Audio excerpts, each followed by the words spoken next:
Sip of water here.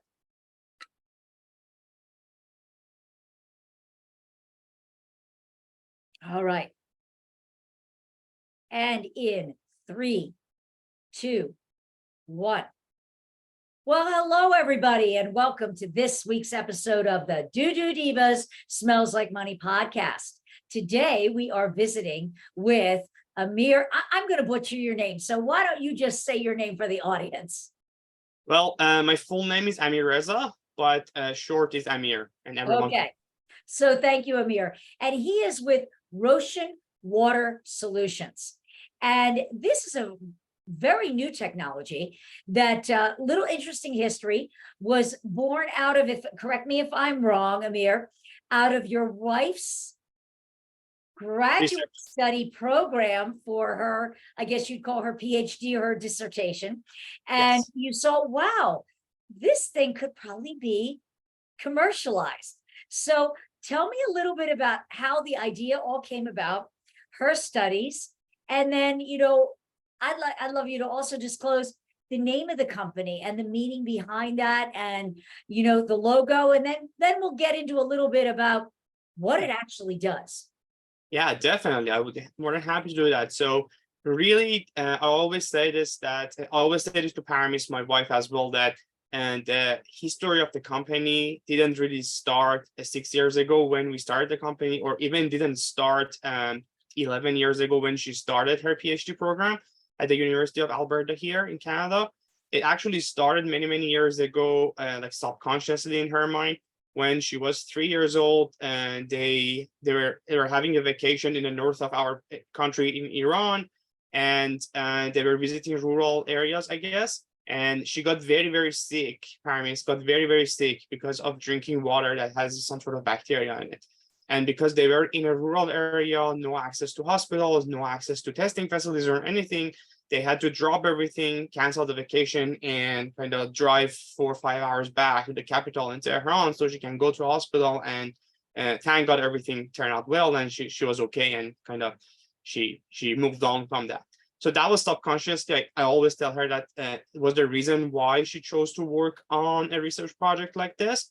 Now, when she came to Canada in 2012, when she started her PhD program at the University of Alberta, she had the opportunity to work on sort of multiple different projects. And the one that she chose was a collaboration between governments of India and Canada that was looking at how we can help, especially rural communities in both countries, with a variety of different issues coming from infrastructure, health, drinking water, and so on.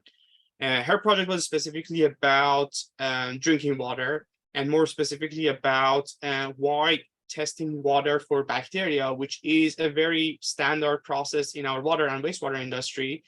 And it's really needed because that's the way that they make sure drinking water is clean, and that's the way they make sure that the wastewater has low enough bacteria that is not harming the environment.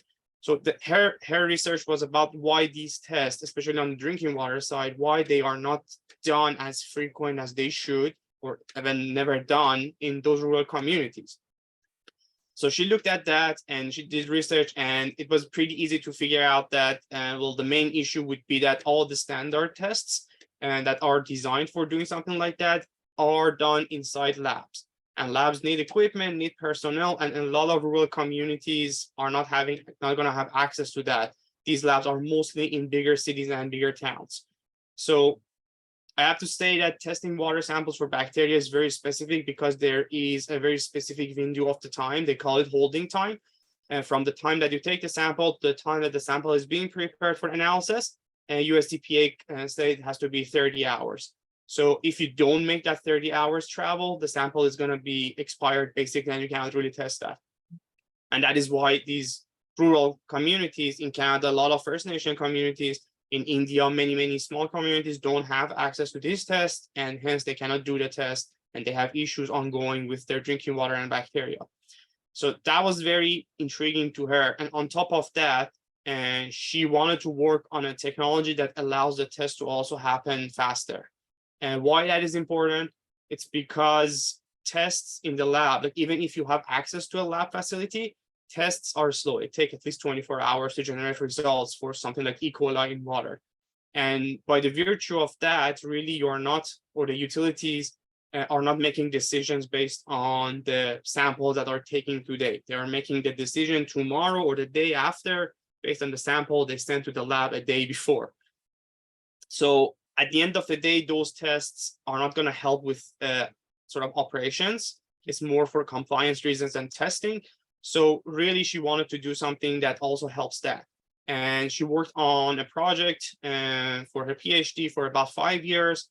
And she developed a proof of the concept that allowed, at least at the end of her PhD, to have something that was, we made it in a lab with a bunch of boxes and wires, but it was a portable kind of looking device that was doing the test in 1 hour for bacteria like E. coli. And now in 2017, when we were graduating, we decided that this is something that we want to take out of the lab and take it out of the publications in the labs and the universities and make it a product and try to help as many people as possible with it. And that's where we started Roshan Water. And now you Susan asked about the logo and the name. So in our like original language, in our mother language, Farsi, Roshan means bright, which you can use it to describe both clean water, bright water, as well as a bright future.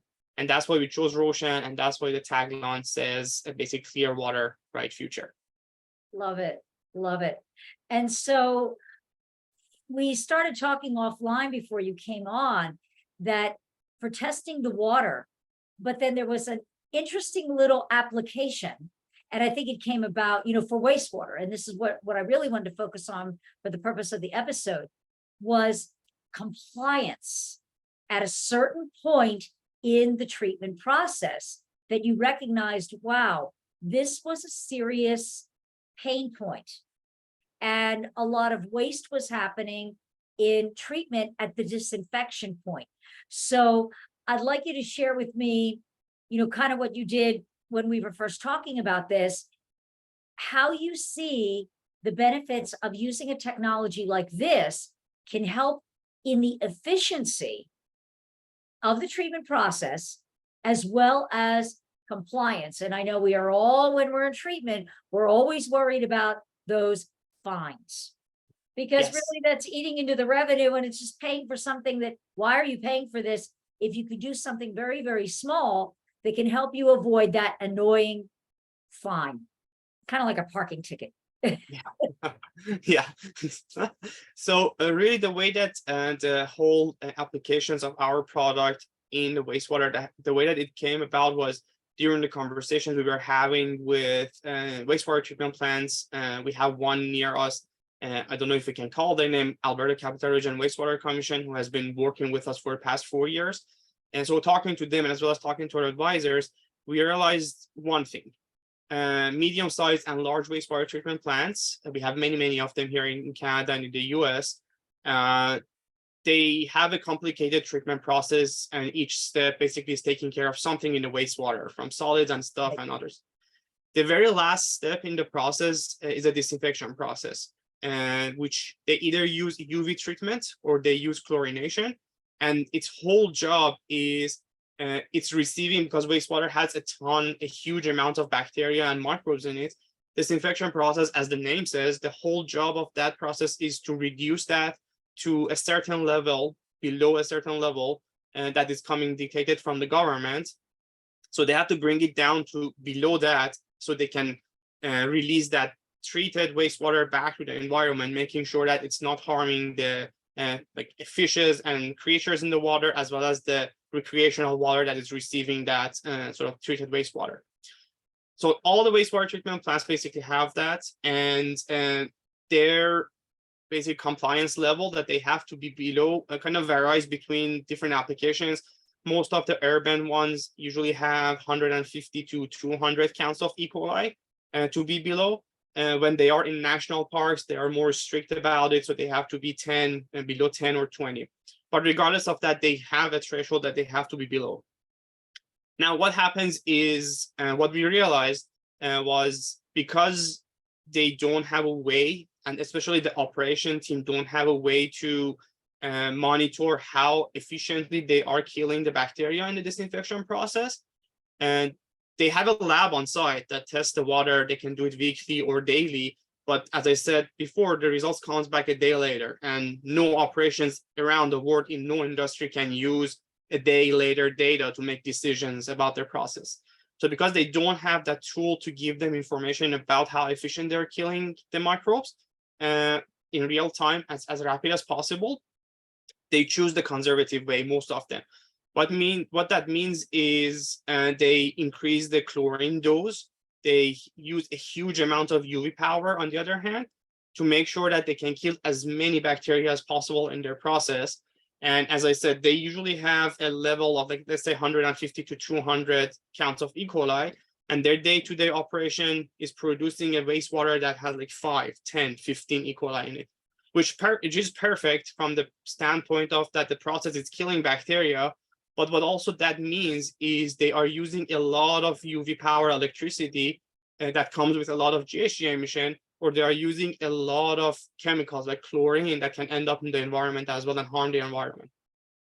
So the use case for our product came about. Now, if you have our tool that allows you to do the test, allows the operation team to do the tests whenever they want and get the results in 1 hour, and now you have a tool that gives you the ability to understand your disinfection process.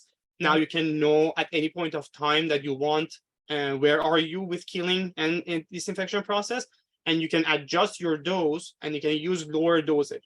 Now, the first question that always comes to people's mind is, well, how much they can save on electricity, for example, if they reduce the dose. And I don't want to get into the technical part of it, but we kind of showed them the disinfection process. It usually follows a sort of a exponentially decay behavior, which means that when the number of the bacteria is very, very low, you have to use a huge amount of the UV, for example, or chlorine to be able to kill a little bit more. On the other way, when you look at it, if your goal right now is producing a wastewater that has 5, 10 E. coli in it, and you have been doing it for many years, now, if you set that goal to 20, 30, 40 E. coli per like in your effluent, counts of E. coli, that can reduce your UV power cost by like up to 50%. It's a huge amount of money that they can save. It's a huge amount of GHG emission that can be reduced, and at the same time, a lot less chemicals such as chlorine would enter our water streams. So that is really where we came up with these applications. And I've been really going around in trade shows, on the calls, on the phone, and talking with as many wastewater treatment plants as possible to actually introduce this concept. We understand that this is very, very new to them. And they have been doing things for many, many years the same way. And understandably, it takes a little bit of time and patience to kind of go through the process and understand what they can do. But we are really looking forward to working with the forward-thinking, the wastewater treatment plants that want to test newer technology, the whole goal with the goal to optimize their operations. Just to finalize this part, recently I was at ACE 23 conference, AWWA conference and trade show in Toronto, and had many, I think more than 15,000 people attended or something like that. And we were part of an innovation hub through our utilities that allowed us to actually interact with a lot of companies and end users.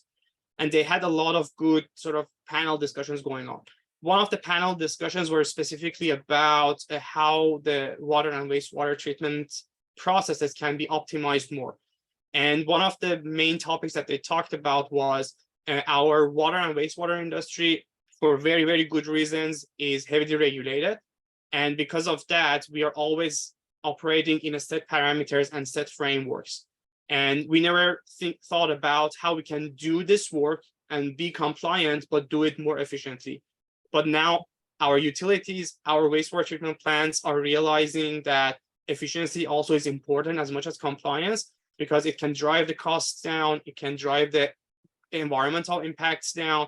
And that's what we are talking about here exactly fits that scenario.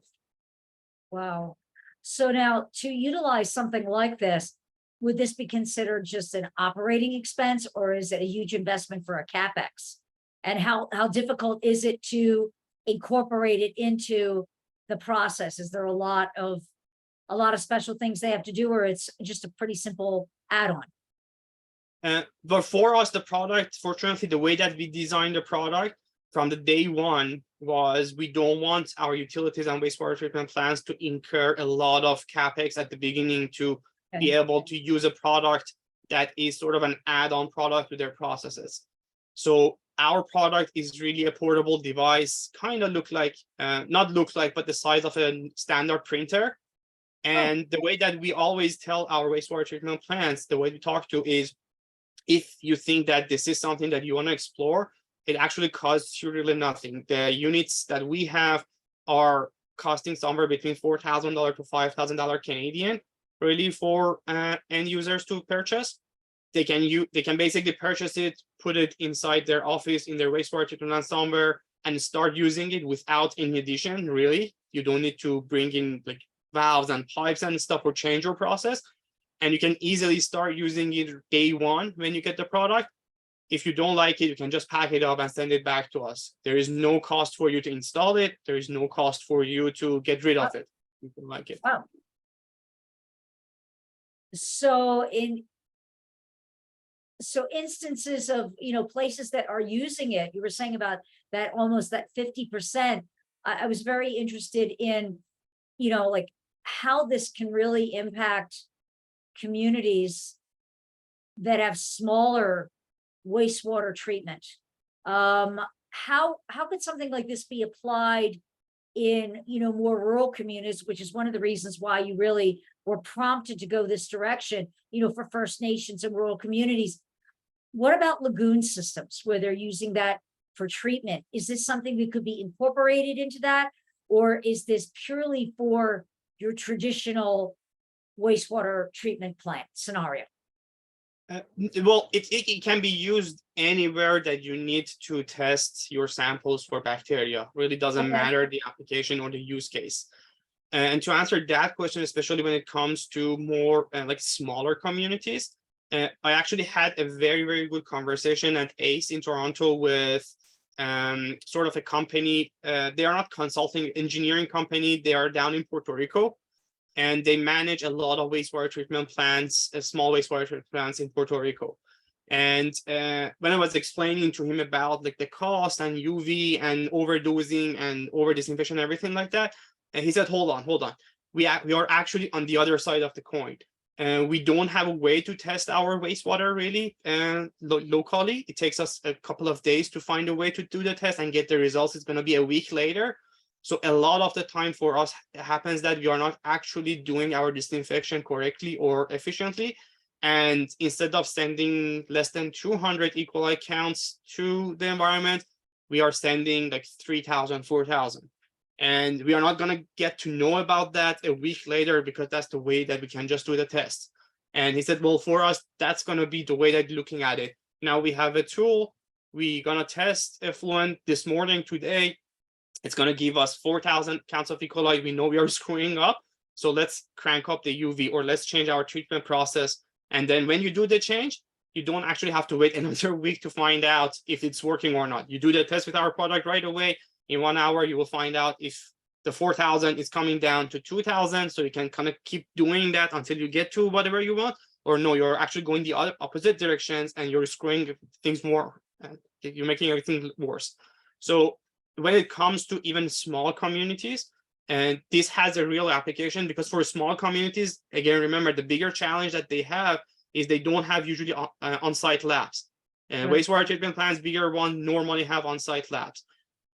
Smaller communities don't have that. So for them, the hassle of finding a way to send a sample to the lab in that holding time that I mentioned at the beginning, is also a bigger challenge. It's a big challenge. So something that they can use on site, they can give the information right away. It's going to be like gold for them as well. Right. And then getting back into how this can really help communities that are having problems with the compliance is that, like you were just saying, real-time decisions, not a day or two later where you've already gone over, you've had to report your data, so you're going to get fined. And so this can, from what I'm understanding, is that this can limit your exposure for being out of compliance and tighten up that window if things are going out of kilter. Because Exactly. times when you get, let's say, a storm surge, and that can throw the balance of a wastewater treatment plant out for a little while. You know, they do their best. They try to bring things back online and into balance as quickly as they can. But I could see something like this would help them stay ahead of that curve even more so, because they might have to adjust something on a temporary basis. Exactly. And you actually brought up two very, very good points when it comes to sort of compliance. And one thing I have to kind of mention to everyone who's going to hear this is our product, we have done a lot of third-party and internal testing to validate the test process with standard test results. But at the same time, I want to kind of be clear about this. Our product does not have regulatory approvals yet.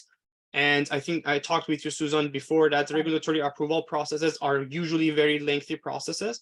And a small company like ours doesn't have the time and money to wait for that process to happen.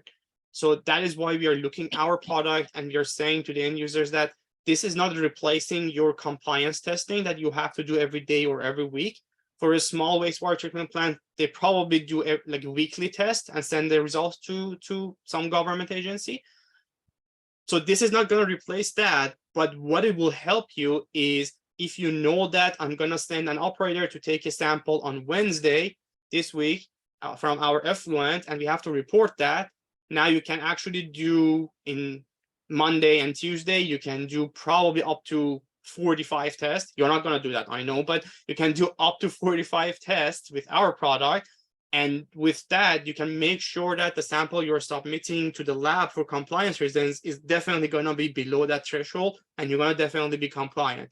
So it's an add-on. It's not something that you're going to replace the compliance with, but the add-on advantage for you would be that you're going to make sure that you're always compliant. And because all of these wastewater treatment plants and even utilities know that if the results go to the government and it's not compliant with one of the regulations, it's going to be a huge amount of work ahead to figure out what was the problem, do a lot more testing, figure out what was the issue, and bring everything down to the compliance level.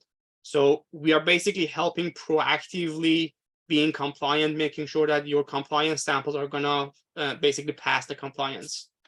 Wow. Well, thank you for this. This is fascinating. And I love the fact that, hey, you try it. If you don't like it, you send it back. No harm, no foul. I love this. So Amir, because you're a Canadian-based company, is this technology available in other parts of the world? I mean, can this be sold into the United States? No problems there. Definitely. To answer that question very easily, we are actually selling and sending this product in the next couple of weeks to India, not wastewater side, on the drinking water side, but to our partner in India. So anyone who's interested to kind of give it a shot, to work with it. We have a small team, obviously small company, but that gives the advantage to our end users that they can interact with us very quickly. And we are always there. We provide all sorts of training materials. I personally have done virtual trainings to some users in the UK last year, which actually went very fantastic. It was very amazing to do it. They had the product in front of them and they were looking at me in the camera, telling them what to do. So it's pretty easy. We have shipped the product to Nigeria with UNICEF before for some field testing. So sending to US, it's pretty easy. The US is pretty much same as Canada from a shipment perspective. Right. And so if people want to know more about this or acquire one of these units, I take it they can go to your website, which is roshanwater.com, or email you. It's right behind you there on the screen. But for those of you who are just listening, it's info@Roshan Water, and that is spelled ROSHAN water.com. And again, Amir, thank you for coming on the show and telling us about this.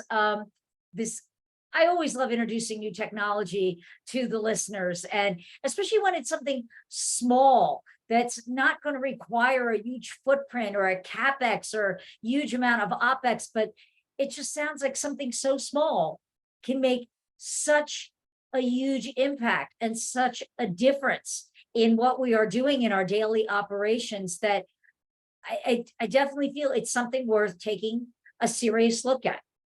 You know, just Definitely. saying it's not going to replace what you have to do, but if just one little thing can make your job easier and save you money at the end of the day, it's definitely worth taking a look at. And Yeah, so definitely. thank you again. Thank you very much for the opportunity. And I wanted to bring one of the units to show to you, but all the units are sort of in testing mode right now, Okay. getting ready to be sent out. But as Susan said, you can go to our website and you can email me directly or to that info@roshanwater.com. And we usually get back to you within a couple of hours if you are interested. We usually get back to a second meeting with you, a virtual meeting in a week time if you have time. And you can really easily see all the features of the product, everything that it does, and everything that you want to know about it. That's great. All right. Well, thank you everybody for tuning in. And we look forward to seeing you on the next episode. And until then, keep it flowing. Thank you very much, Susan. Thank you, everyone. And we're out. That was good. Thank you. Oh, Hi, are very you good. there? Really Yes. good.